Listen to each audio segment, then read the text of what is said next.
प्रिय, महाप्रलय का समय समीप है।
पृथ्वी का अंत हो रहा है प्रिय।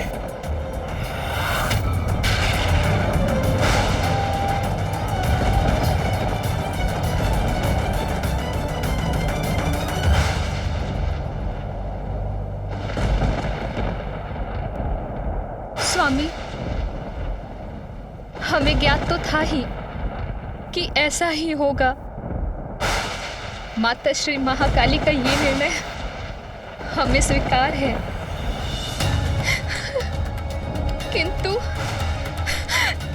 किंतु मुझे मात्र एक ही दुख है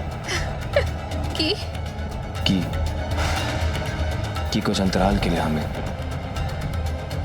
हमें एक दूसरे से विलग होना हो।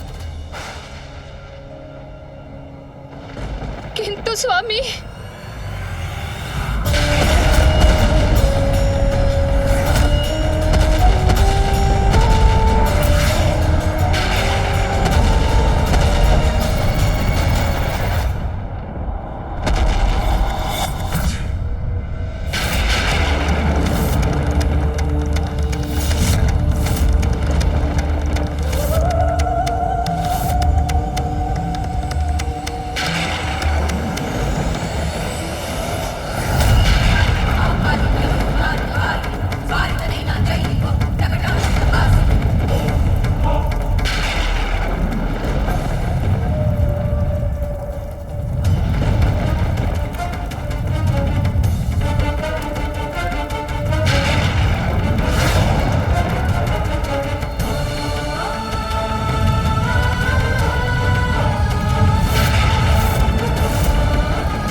ऐसा होता है महाप्रलय, सब कुछ नष्ट कर देती हूं मैं।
होता है तब महाकाली और महाकाल महातांडव कर, महाप्रलय कर, संपूर्ण संसार का, समस्त प्राणी जनों का, देवताओं का, ब्रह्मदेव का, नारायण का, ग्रह नक्षत्रों, तारों और सूर्य का, सभी का नाश कर समस्त संसार को शून्य में परिवर्तित कर देते हैं।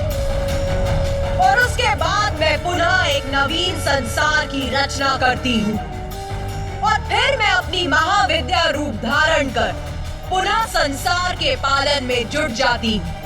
और ये प्रक्रिया संसार के अनंत क्रम तक निरंतर चलती रहती है।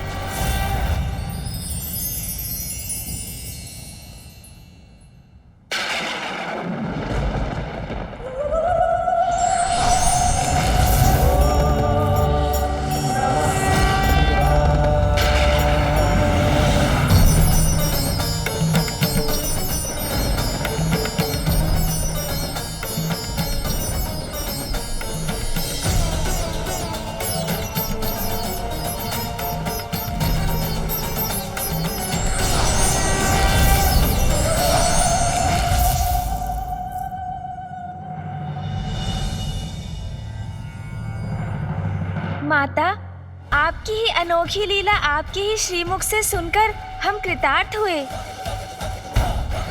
आपने अपनी 10 महाविद्या स्वरूपों का वर्णन किया और मैंने आपसे अनेक प्रश्न पूछे। उसके लिए मुझे क्षमा कीजिए माता।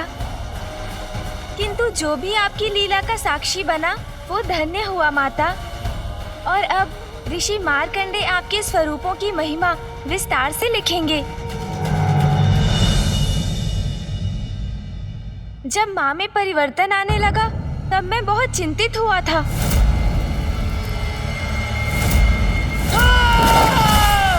किंतु अब मुझे ज्ञात हो गया कि उसके पीछे कितना बड़ा कारण निहित था।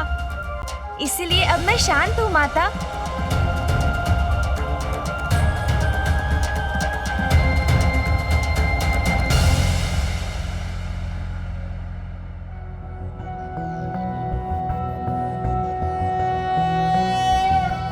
रक्ताब्धिपोतारुण पद्म संस्थानां पाशांकुशेष्वा सशरासि बाणं शूलं कपालं ददतिं कराब्जै रक्तां त्रिनेत्रां प्रणमामि देवी।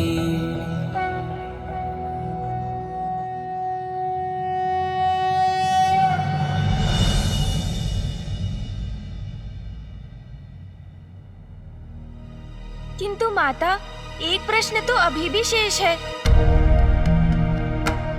आपने अपने प्रथम रूप में माता मातंगी का ही स्वरूप क्यों चुना, जिसके परिणाम स्वरूप हम यहाँ तक पहुँचे? गणेश, मेरा कथन अभी समाप्त कहाँ हुआ है। मेरे मातंगी स्वरूप के तो अभी और भी दायित्व शेष है। तो माता, कृपा कर हमें वो दायित्व भी बताइए। हाँ माता। गणेश, प्रत्येक लीला का, प्रत्येक घटना का उचित समय होता है। तुम मेरे विभिन्न स्वरूपों और उसकी लीलाओं के बारे में जान रहे हो क्योंकि तुम्हारे लिए ये उचित समय है। किंतु यदि मैं अभी भी सब कुछ उजागर नहीं कर रही तो उसका भी एक कारण है। देवी मातंगी के अन्य दायित्वों के विषय में तुम्हें अवश्य ज्ञात होगा गणेश, किंतु उचित समय आने पर। स्मरण रखना गणेश, मेरी लीला अभी संपन्न नहीं हुई है, वो अभी भी शेष है।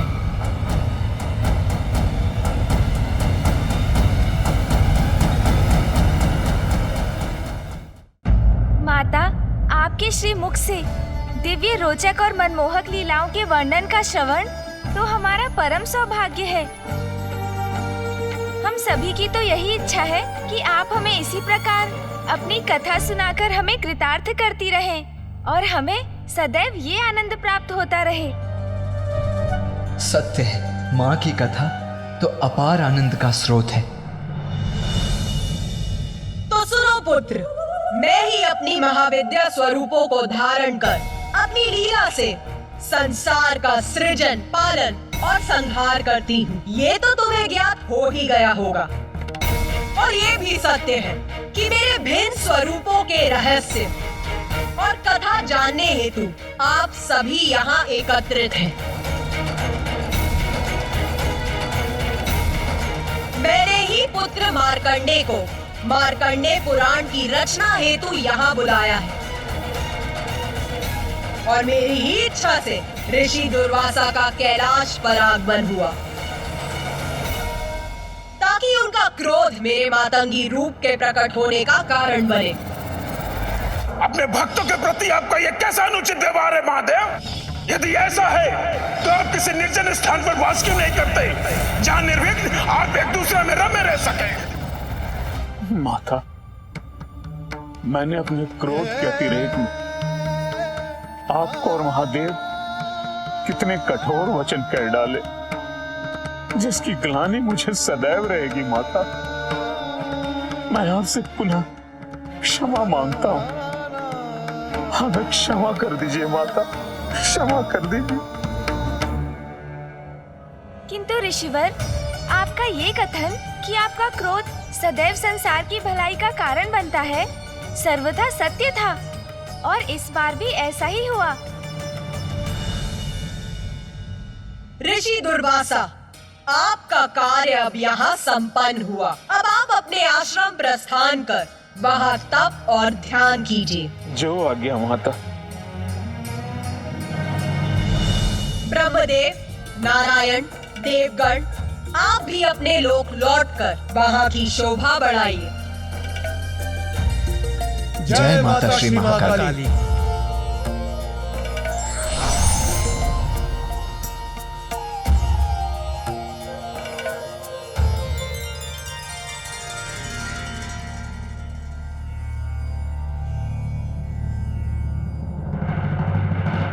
गणेश, मुझे ज्ञात है तुम्हारे हृदय में अभी भी प्रश्न शेष है। अपने प्रश्न पूछो पुत्र। माता, आपने समस्त देवताओं को उनके लोक भेज दिया। ऋषि दुर्वासा को भी उनके आश्रम लौटने का आदेश दिया, किंतु ऋषि मार्कंडे अभी भी यही है और जिसका कारण मुझे ज्ञात है। माता,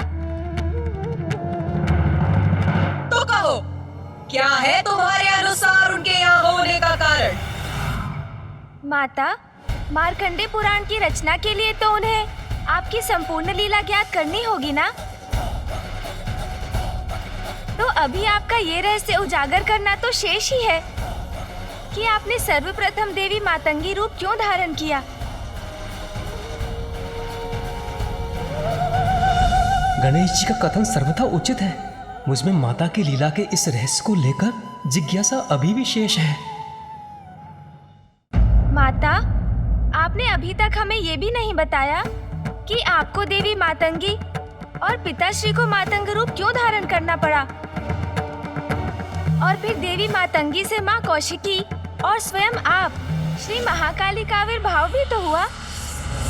हाँ माता, अवश्य इसके पीछे भी कोई ना कोई बड़ा कारण होगा, क्योंकि आपकी प्रत्येक लीला के पीछे कोई ना कोई महान उद्देश्य अवश्य होता है। पुत्र गणेश, पुत्र कार्तिकेय, तुम दोनों के प्रश्न तो अनंत हैं।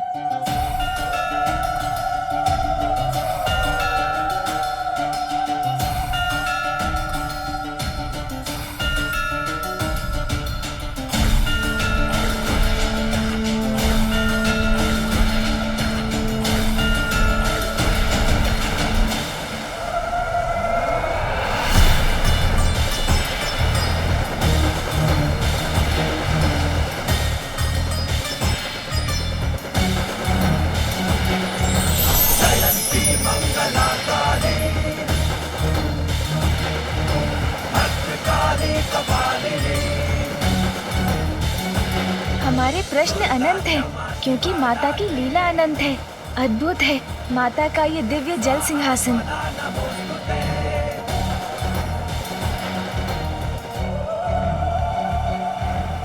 पुत्र गणेश, यहाँ आओ, मेरे निकट आओ पुत्र। जी माता।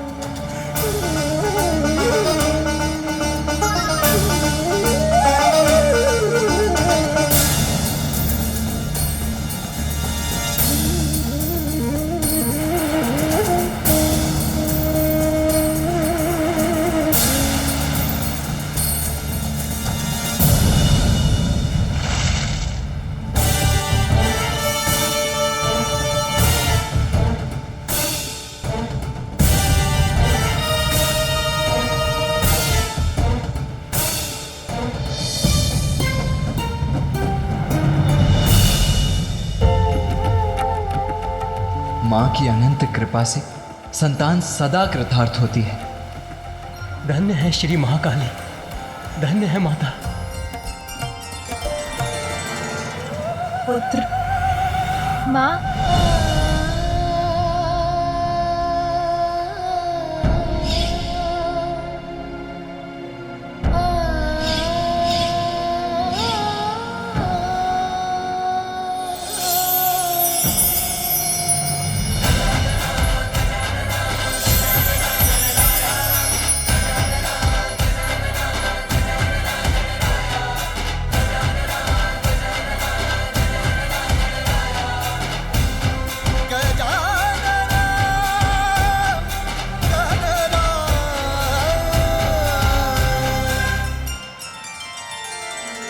पुत्र गणेश, मुझे ज्ञात है तुम दोनों के लिए ये अत्यंत कठिन अनुभव रहा,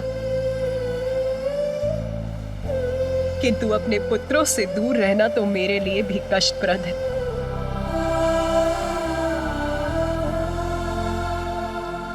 माता कितनी भी कठोर क्यों न प्रतीत हो, किंतु उनका हृदय संतान के प्रति कोमलता से ही भरा होता है। माँ, आप कैलाश कब लौटेंगी?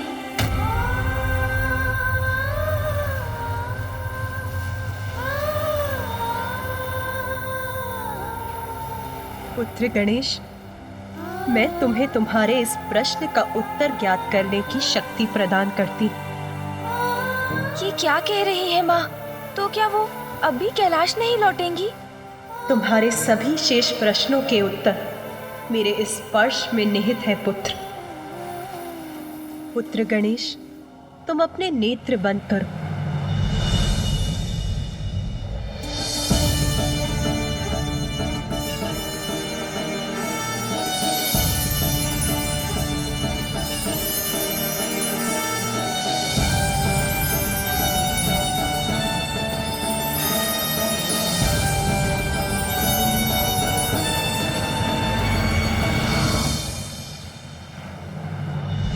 पुत्र गणेश, अब आगे की संपूर्ण कथा तुम स्वयं कहोगे पुत्र।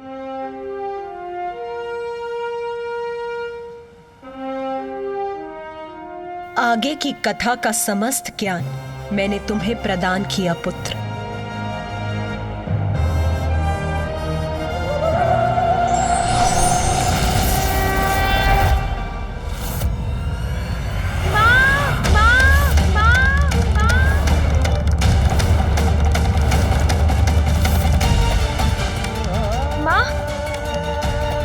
माता अभी तो यहीं थी। माता! भैया, माँ क्यों चली गई और कहाँ चली गई? माँ के इस प्रकार लुप्त होने के पीछे क्या उद्देश्य है भैया?